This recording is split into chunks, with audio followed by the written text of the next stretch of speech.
all about Earth's climate. Look out the window. Is it sunny? Or maybe it's raining or snowing. What you're noticing is the weather. Weather is what the atmosphere is like at a certain time and place. Weather changes from place to place. Someone who lives far away from you might have different weather. Weather also changes often. One day it might be warm and sunny. The next day, it might be cooler and rainy. Scientists don't just talk about weather. They also talk about something called climate.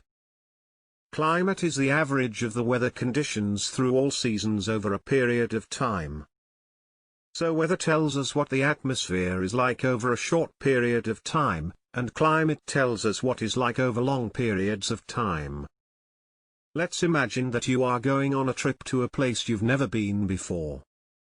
When you're packing your suitcase, knowing about the climate can help you decide what types of clothes to bring.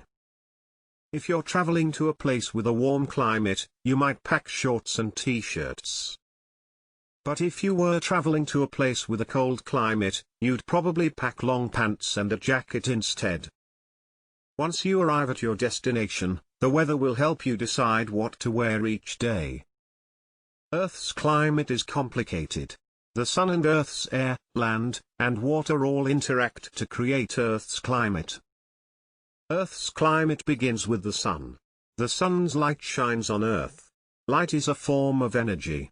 That energy makes our air, water, and land warm.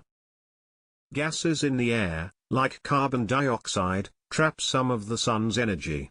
These gases are called greenhouse gases. Greenhouse gases make Earth's atmosphere warm. They make life on Earth possible. Without them, it would be too cold to survive. Some of the sun's energy reaches Earth's land and water. All the different parts of Earth are warmed by the sun's light, but some parts get warmer than others. It depends on how well something absorbs energy. Ice, like the ice sheets found at the North and South Poles, don't absorb a lot of energy. Earth's land absorbs some energy, depending on the color of the soil and if it's covered by trees or buildings. Water can absorb a lot of energy. It takes water a while to warm up, but then it holds on to its heat energy for a while. The oceans are a good example. The enormous oceans absorb a lot of the sun's energy. The warm water is moved around the world by ocean currents. Warming air also creates air currents. Currents in the atmosphere move masses of air all over the Earth. And of course, moving air and water affects the weather, too. So when you think of weather or climate, remember that there's a lot more to it than just looking out the window.